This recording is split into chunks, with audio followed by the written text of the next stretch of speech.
You're good. Out by like an inch, but you know, she works. Didn't have to move any cars, did it the lazy way. Looks good though, gotta clean her up. All right, you guys, so if you guys can tell by the title of this video, we are indeed camming the C4 Corvette. It's gonna be me, my dad, and Nick. This is gonna be our little winter project. It's not obviously all gonna be done in one video because it's quite a lengthy process, but it's gonna be a good learning experience.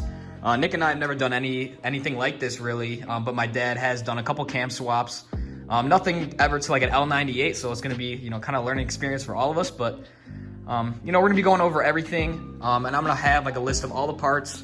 We got AutoZone box right there, or Advanced Auto, sorry, and it's got all the motor gaskets and everything. We're replacing all those. And then just behind it, we got a little comp cams box, but I don't wanna zoom in because, you know, address is in there. But so basically, this first video is gonna be kind of what we're expecting, to do, kind of problems we're gonna run into, what we think we're gonna run into anyway, as well as we're gonna go over some of the parts that we got. I'll include all the parts, all the numbers for everything, just in case you guys are curious. This car does have the L98 motor 350. It's a, you know, Chevy small block 5.7. We're gonna see what we can do. The cam I got, I don't think it's really gonna be chopping like insane, but it should get a little bit of a noise change. It should sound a lot better than the original cam, and we should be getting some power increase as well.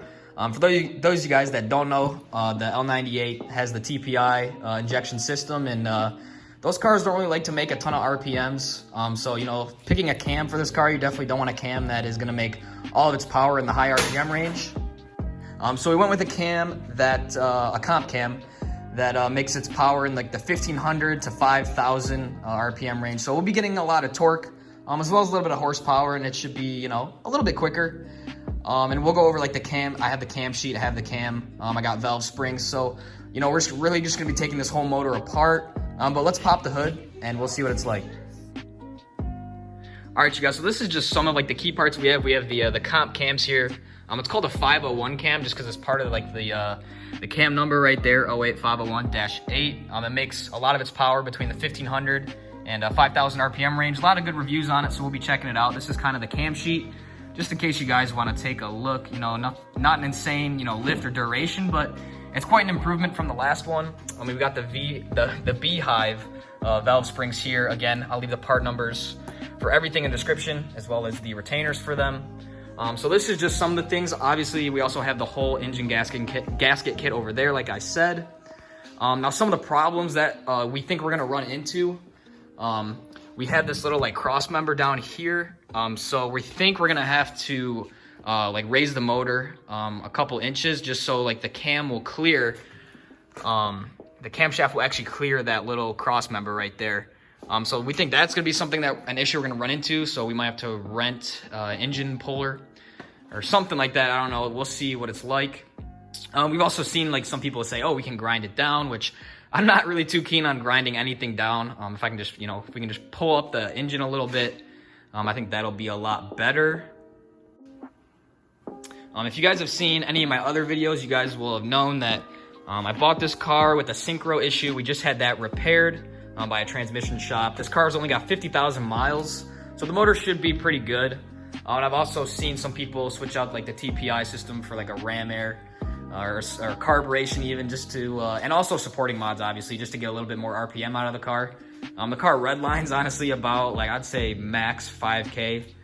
Like it doesn't even say, but. So it definitely likes to make its power down low. That's why I went with this cam. It's not too aggressive, but it's quite a decent upgrade from the stock cam. I was also looking at a LT4 hot cam, but I've seen that, you know, you're kind of wasting potential of the hot cam because this car, you know, can't climb, you know, the high RPMs like the LT4 motors can. So, you know, you're gonna miss out on about, you know, 30 horsepower up high, as opposed to, you know, you're gonna get a lot more torque, more than anything out of this. But you also get some, you know, some ponies under the hood, putting this thing in, I guess. But just if you guys were wondering why I went with the 501 cam, that's the reason. You know, nothing wrong with the hot cam. The hot cam sounds really good. I've actually never heard a clip of this cam running, so we'll see. I have a full exhaust system. I probably should have showed you guys this while the car was up, but it's MagnaFlow exhaust, stock headers, stock resonators, but it looks like it's just, the exhaust is just clamped on. So honestly, after we get the cam installed, we might have to just, you know, unclamp it just to hear what it sounds like and maybe get, you know, an X pipe or something, but we'll worry about that later. And also obviously new wheels and tires, because these are no bueno. They're not even hooking on the stock power. So we'll see, but we got a lot to dive in here, guys. And of course, if you have any questions, let us know in the comment section down below, because there's a good chance this video is going to come out before we actually finish. We'll be in the mid process. So if you guys have any questions, or if you guys have any advice for us, we greatly appreciate it. Like I said, you know, Nick and I haven't done anything like this, but my father has done this in the past. Not on the L98, of course, but what was it, a 455 on the Trans Am? Yep. So, yeah, he's done some cam work, I guess I could say, and he's pretty mechanically inclined. So I think we'll be able to get it done. But something that we're trying to, you know, really take on here is just taking lots of pictures, making sure there's no extra parts left over, obviously. And we kind of cleaned out a little space right here, and we're gonna like lay the motor parts out, so it kind of makes sense when we put it back together.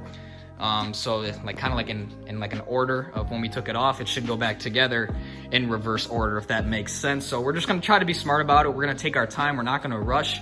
You know, it's November, so we have lots of time to basically, you know, get her ready for the season. And but you know, we're not gonna take forever. Like, you know, hopefully we get it done, you know, semi soon, as, you know, as quick as possible. But you guys also got to remember that Nick and I are full-time students. We also have jobs, and my dad works full-time, so it's also going to be, you know, whenever we just have time to work on this, you know, we're not just working on this 24/7. So we appreciate the patience. And also, if you guys have any questions, or if you guys have any tips for us, let us know. I don't know if anybody knows 100% if we can get the cam out without having to jack the motor up, which would be nice, but I think we're going to have to. But again, let us know. And we're also still waiting on a couple parts to come in. But yeah. So yeah, guys, like I said, this is going to be our little winter project. And this is probably going to be part one of, I say maybe 3. So part 1, you know, we're just going to, you know, kind of talk about what we already did. And we're going to start taking stuff apart, and we're going to see how it's going. And then hopefully video 2, you know, will show us, you know, if we have to jack up the motor, we'll show that. And then hopefully get the first start video 2, and then video 3 will be kind of like a review, the power differences, all that good stuff, getting the cam dialed in. And then hopefully go from there. So it should be a fun time, guys. As always, hit that subscribe button. We greatly appreciate it. Y'all been killing it recently. And like I said, we're also going to be having Mopar content too. You know, we're going to be camming Nick's Charger soon. Nick's not here right now, but he will be. So, yeah, guys, I think this is going to be fun. It's going to be a headache at times, but, you know, it'll be a good learning experience nonetheless. And guys, of course, the MVP of this whole build is going to be a Chilton's manual. You know, it's going to have all the schematics of how pretty much everything goes together. So, you know, if you're doing this at home, you know, regardless of what car you have, you know, try to pick up like a manual like this. It'll be super helpful, all the diagrams of everything you need. And I do realize that, you know, it's going to be inevitable. We're probably going to break things. And, you know, I'm already aware of that. So, you know, waiting on parts is just going to kind of be like a theme of this, I have a feeling. But, you know, we'll see what we can do. I think we'll be fine. I'm the MVP. Yeah, all right, yeah, we'll be honest. He is the MVP, but, you know, we'll, look, he's already got the air box taken off. Oh, but, so this is going to be fun. There we go. Part number 1 down. 5,000 more. No, 499 to go. Nope, I said that wrong. 4,999. There we go. Sorry, brain little, you know, brain doesn't work. But anyway, let's get her done. All right, guys, so we got the C4 back up, and talking about those motor mounts, if we have to lift the motor up, there's one of them, and the other one is over here. So what, there's just 2, right? Right there. So we'll just have to loosen those. And then since we're underneath the car anyway, I guess I can show you. Can move these pans out of the way. Oh, sorry. So I want to do eventually an X pipe right here, just if you guys were wondering.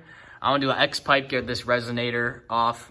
And then after we cam the car, like right away, you can see this is just clamped on, and same with the other side.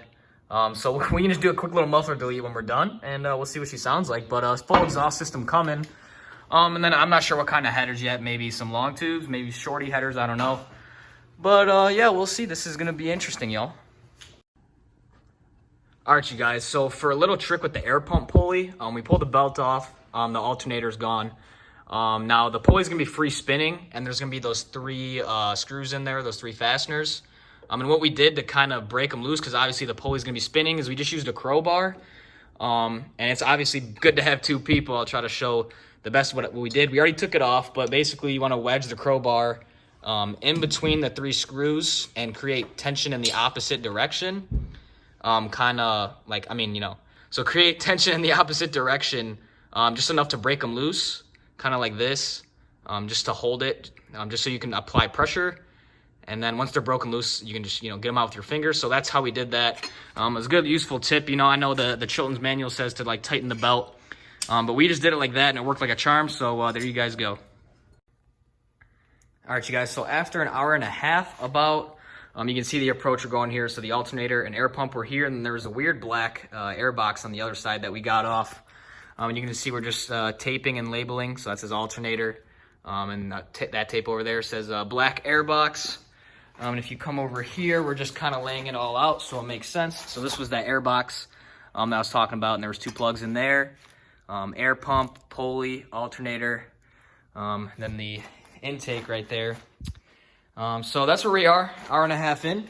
We're gonna take a little break and then probably come back at this tomorrow, and we'll see where we get.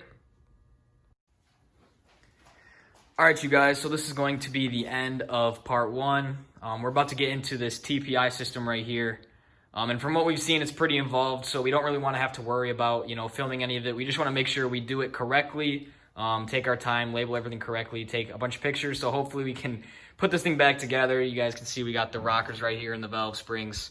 So we just did a little bit more progress, but this video is already long enough. Make sure to stay tuned for part 2. Part 2, I'm only going to show like the interesting things, like if we got to jack the motor up, putting the cam in, and then hopefully the first start, but just be patient with those guys.